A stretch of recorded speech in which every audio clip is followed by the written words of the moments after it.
Sa ngayon po ay easterlies ang demanding hangin na umiihip ngayon dito sa ating bansa. Gaya po ninyo nakikita ay umiihip po yan mula sa silangan ng Luzon, Visayas at Mindanao. Ang hangin amihan ay nandyan po ngayon sa taas habang ang isang bagyo na nabuo sa karagatan ay tuluyan na po na nakalayo sa ating area of responsibility. At sa ating long range forecast, consistent pa rin naman po na walang bagyo na namamataan na tatawid po dito sa ating kalupaan for the next 2 weeks ay posibleng storm free po tayo.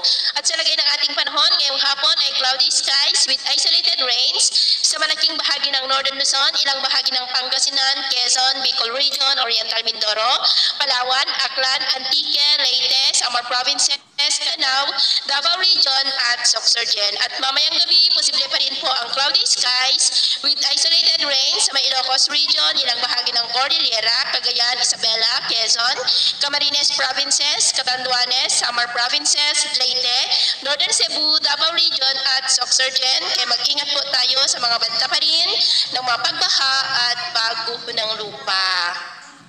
Sa atin naman pong mga baybayin, maalon po ngayon sa buong seaboard ng silangan ng ating bansa kasama pong mga baybayin ng Babuyan Islands at Batanes na ang mga alon dyan ay posible po na aabot hanggang sa 1.5 to 2.8 meters high. Kaya hanggat maaari po, iwasan na muna natin ang papalaot dyan sa mga may kulay pula para mas makaiwas sa mga sakunang